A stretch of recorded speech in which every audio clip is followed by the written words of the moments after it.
Artyom could not understand how he had contrived to do it, where he had hidden the poison dart and why he had not used it earlier. He turned away from the body and covered young Oleg's eyes with the palm of his once hand over the world. Others pined for it, and a third group cursed it. A horn sounded from outside, and Artyom threw himself to the window. A very unusual vehicle stood on a patch of ground in front of the kiosks. He had seen automobiles before, in his distant childhood, then in pictures and photographs.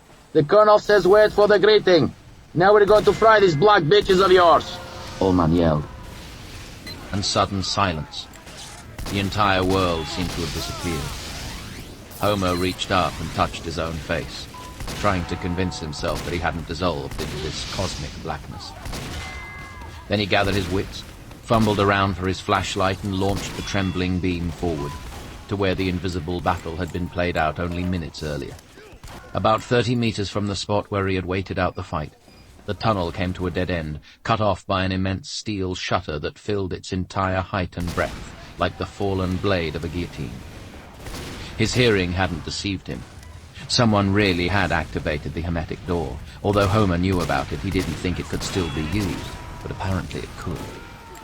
With his eyes weakened by all his paperwork, Homer didn't immediately spot the human figure pressed up against the wall of metal. He held his automatic out in front of him and backed away, thinking it must be one of the men from the other side who had been lost overboard. But then he recognized the figure as Hunter. The brigadier wasn't moving. Streaming with perspiration, the old man hobbled towards him, expecting to see streaks of blood on the rusty metal, but there weren't any. Although he had been fired on by a machine gun at point-blank range in the middle of a bare, empty tunnel, Hunter was unhurt. He had his flattened and mutilated ear pressed up against the metal, sucking in sounds that only he could hear. "What happened?" Homer asked cautiously as he walked up. The brigadier didn't even notice him. He was whispering something, but whispering to himself, repeating words spoken by someone who was there, behind the closed door. Several minutes went by before he tore himself away from that wall, and turned to Homer. "We're going back." "What happened?" Homer asked again. "There are bandits in there. We must have reinforcements." "Bandits?" the old man exclaimed in bewilderment. "But I thought I heard—" "Tula has been captured by the enemy. We have to take it. We need men with flamethrowers." "Why flamethrowers?" asked Homer, completely confused now. "To make certain. We're going back." Hunter swung round and strode off. Before the old man followed him, he inspected the hermetic door carefully and pressed his ear in person, and was always the first to storm the machine gun nests. He was also almost insensitive to pain. Basically, he couldn't give a damn for anything. Until he met Sasha's mother. She hooked him, so accustomed to his victories, with her own indifference. His only weakness, his vanity, which had driven him on against the machine guns, launched him into a new, desperate assault that unexpectedly became a protracted siege. He had never needed to make any special effort in love. The girl backed away. It wasn't the usual trolley. It strained its way along jerkily as if every turn of its wheels cost the man working the levers a great effort. Eventually it shuddered to a halt about 10 steps away from Sasha, and a tall, fat man wrapped in tarpaulin jumped down off the... Closer to Kashira, one of the instruments broke down, and the figures on the other were jammed against the very edge of the display. Homer felt a bitter taste on his tongue. "Where's the epicenter?" It was incredibly difficult to make out the brigadier's voice, as if Homer had his head lowered into a bath full of water. He stopped in order to make the best of this short break and gestured to the southeast with his glove, talking to Sasha's father again. "There was a time when you used to have your rivals in love court-martialed.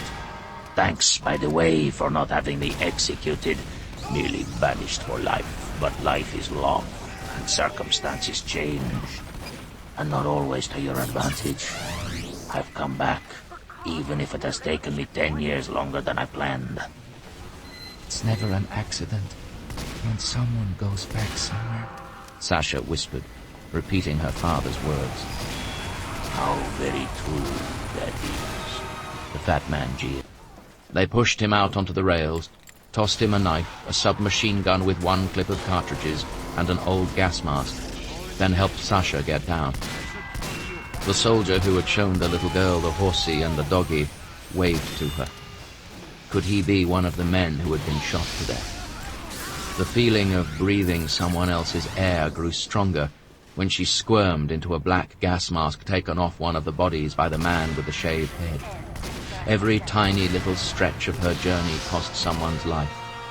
The man with the Yep. Now, obviously, when he's blaming the far right, and he's trying to mitigate it by saying it was a small group of people from outside of these communities who bust themselves in who were all far right, I think he knows that if he were to outright name Nigel Farage as one of the causes of this, then people who support Nigel Farage and don't consider themselves remotely far right would also get pissed off. Probably, yeah. But it is interesting how he doesn't do that. Even while the next statement is him basically declaring war on far right, saying, right, no, this, whatever. I personally just think far right is a synonym for working class. So if there's anyone in the north who think Labour still represent them, what is wrong with you? Why would you think that? But then people ask, the journalists ask, what do you do to protect Muslims? So, right, okay, and Keir Starmer on much firmer ground here. Oh, well, this is great. I'm going to do everything I can to protect this precious client group of the Labour Party. And certainly, if you insist on doing so, do so peacefully. Because people who support them and those who have gone to them are being arrested. And being arrested doesn't really help anyone. No, I do find Steve very endearing, but he does actively go out of his way to Fed post, probably as a form of provocation, as a form of we do a little trolling here and there, but there comes a point where, yeah, you're going to get arrested. What looks like a nice lady that you wouldn't expect would be a criminal for just attending the protest. And then there's another lady here who was complaining that she has a pacemaker, so please be careful. She is shouting and a bit distressed. But there's obviously missing context here. However, it does seem like... Here is also fine, though, by the way. You're not peeking bats. Anybody that's in... anybody that's over here on ramp, they have to commit to shooting you. And even then, you can just back up to the spot. Like, look, I'm in the spot. The only place they can shoot me is shuttered. Unless they peek wide on bats. And then they're peeking me. And I can shoot them. I'm simultaneously forcing them to peek me while maintaining the maximum amount of HP that I can get. And then the second that you are full health, you can start making more risky plays. Because, we just have a bunch of random players that might not be worth if he it. didn't get down on paper the outlines of the future novel that he could see glimmering like a mirage Don't do it! It could melt away. I got one. And who could say how much longer? Times already. Uh-huh. Oh, yeah. It's in his brain now. Got it. We kind of need one of those more like fragging at mid moments. Prepare for the next test. Head down. Okay.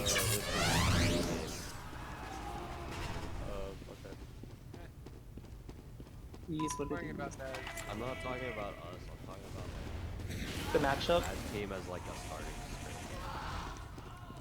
That's how it... Well, to be fair, you weren't expecting this to be the starting scrim. The starting scrim was supposed to be 9:30 yesterday. They're all out. Fuck. Where the okay. You just want to just bomb on concrete or something? I feel like that's where they're gonna come out. Wait, where's Med? Actually, stay with Med. I'm just floating. There's sticks on stairs.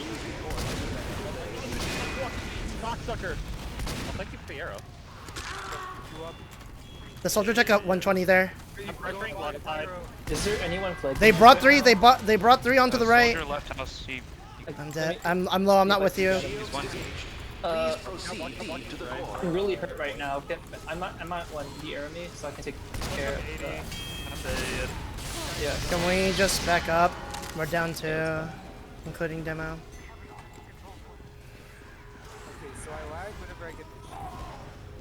So just don't get achievements.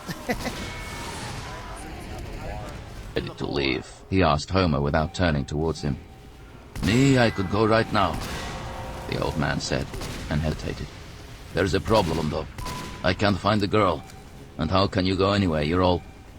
I won't die, the brigadier replied. And there are worse things than death. Get ready. I'll be on.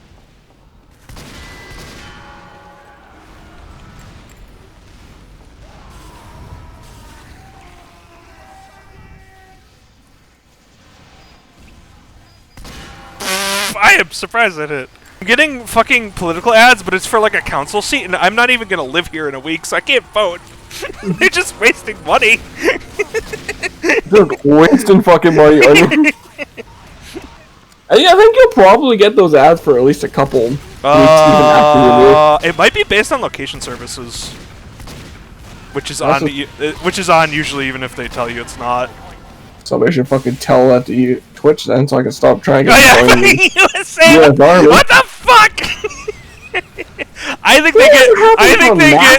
think they get so much money they just don't care. Like, hey, I'll just give it to anyone in North America. If I get a fucking... I guess that's a... There's a spy over here! Spy! Need a dispenser here! Need a dispenser here! Need a dispenser here! Need a dispenser here!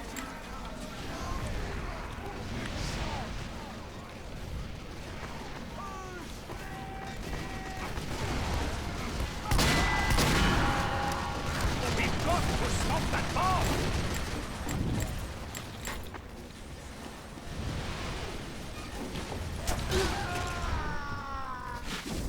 I guess that was a thing. It has to. Oh! I did it! Oh!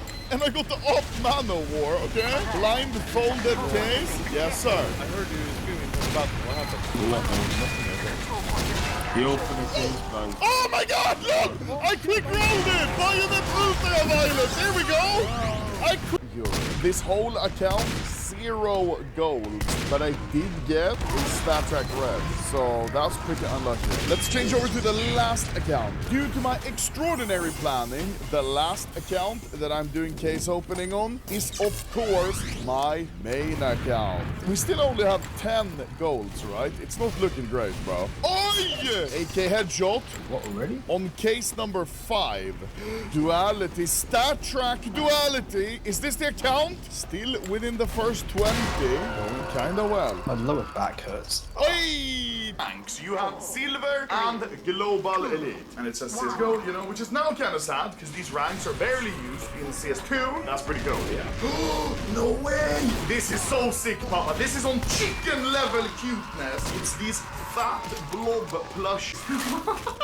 It's so cute. Fat little blob, which is also what the doctor who helped my mom give birth to me called me. Look, Papa. It's a ball and you put it on your keychain and it's the CT.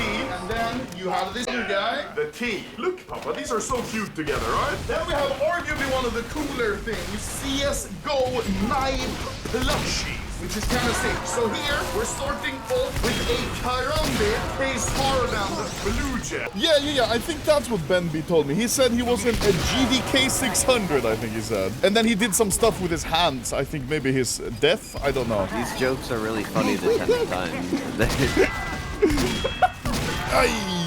Karamba. Yeah, okay, so you're from Chicago. Is Wisconsin close to Chicago? It's like mid... So they might be here alone after the ceremony, or they might lead, they might go to where their tents are in part. But you just haven't played much. That's why That's why I don't... Yeah, I'm with Eric. I put longevity to get on the list, but like, longevity's kind of a tiebreaker. I don't know. Like, I kind of think dominance, like Jay is very dominant. Like, he can take over a game. You play against Jay's demo man in the bug, right? Okay, he feeds. He plays flashbang. Dude, he's playing real demo. You're like, I freaking hate this guy. He can do this too. Like he could play sniper. He could play spy too. His engineer is like, I mean, engineer's funny. Jay's a funny.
try it.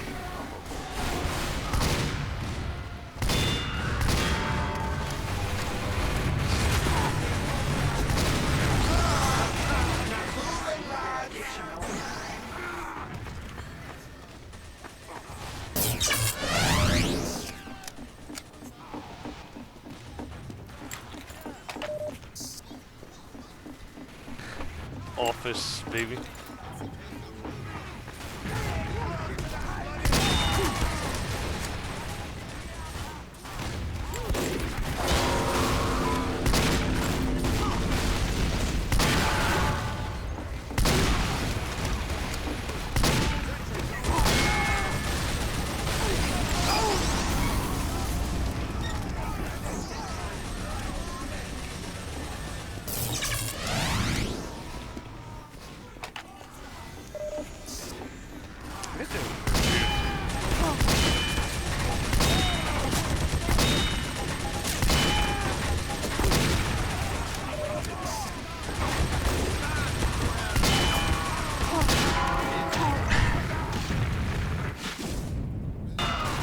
Heavy's stuck. I think he's friendly. Never mind. No, he's on the car. He's just stuck. Oh, I thought there's another heavy. Okay, never mind. I got you.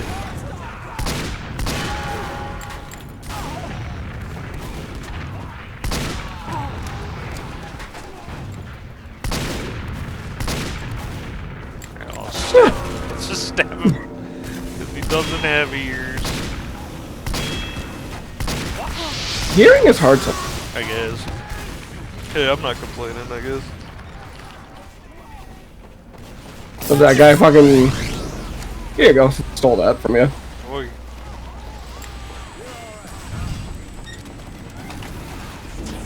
Thanks, Doc.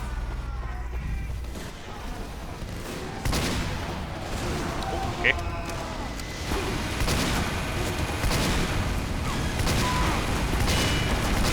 Make sure he's still alive. Yep, he's still alive. Damn.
Mission ends in 60 seconds. Supposed to move forward!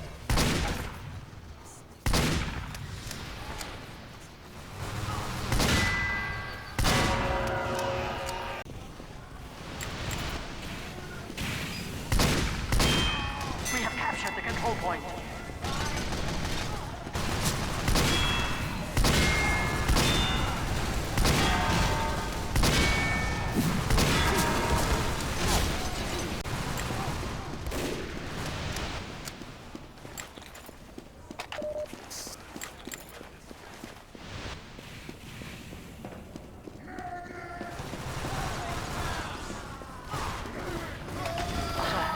Our control point is being captured.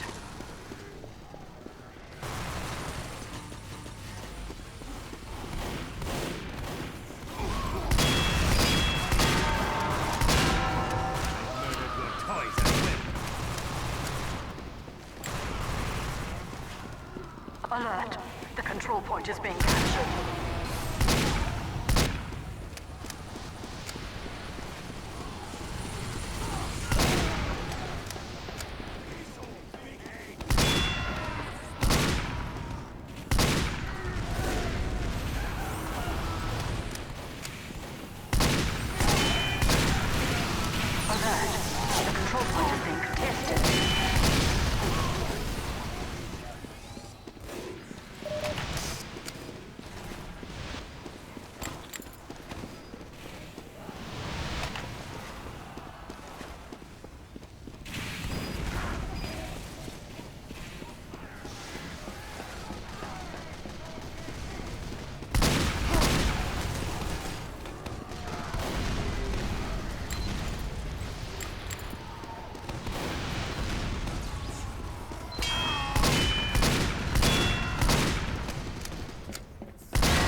Mission ends in 60 seconds. Alert! The control point is being captured.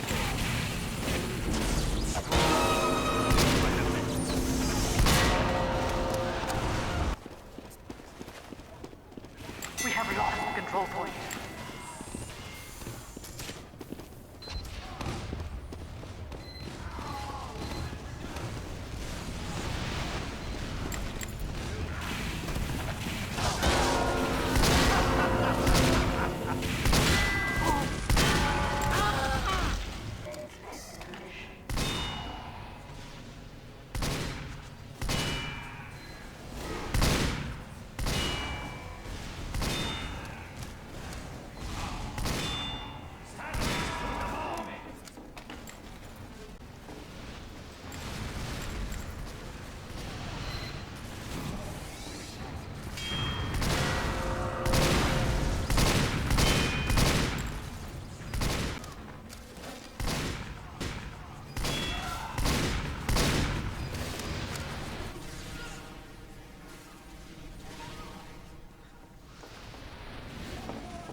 I appreciate your help. The enemy has received additional time. Moving, lad!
bomb comes!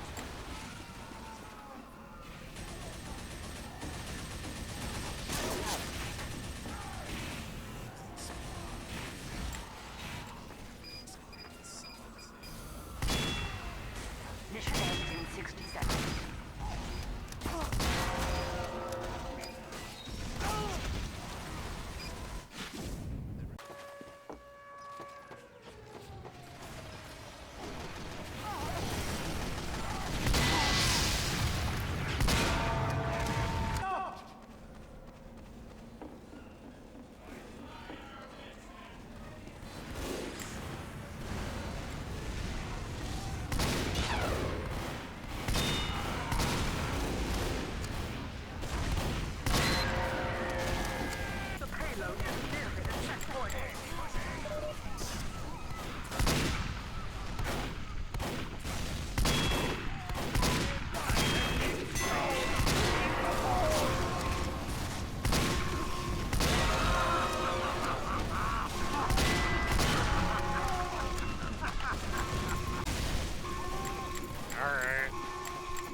Gross mutations of the human form itself. The key is the tears. I know not what the true origin of that compound and their entrance into adulthood. These 3004 events apparently varied, but since there aren't many records of them, we only know of a couple. Artwork from the singers shows... BW, how are we going to fight this? This is ominous. Well, by reminding people that Kamala Harris is fundamentally responsible centrally for the border, and The former were equated with the latter, and the fate of both was rather sad. So there was no point in Artyom thinking about getting to Polis through 3 stations that belonged to the Red Line. Generally, there wasn't an easy route into the very heart of the metro.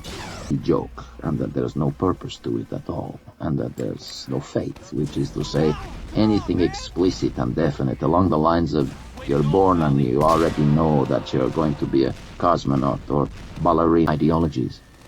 As a whole, this meant only one thing. I can't stay here any longer, said Artyom, and got up, feeling as if his muscles were filling with a new buzzing strength. I can't stay here any longer, he repeated, listening attentively to his own voice. I have to go. I must. No longer constantly twisting... Hey man, it's not their fault the nav mesh wasn't made well. Now, he fears the gun spy! No, I'm out of ammo for everything. He fears the gun spy! A strange feeling seized Artyom. It was similar to the paralysis, only this time his mind was affected. His thoughts stood still, and he obediently opened his consciousness to the silent probing. Through a hatch. The hatch had remained open. They had come for the boy. And they created thousands of different machines that belched flame and spat iron and rendered the earth into parks. And they began to destroy the earth and every living thing that was in desolation, as well as from his feelings of loneliness and emptiness. For a split second it seemed that nothing in the world made sense. His mission and man's attempts to survive in a changed world were worthless. There was nothing.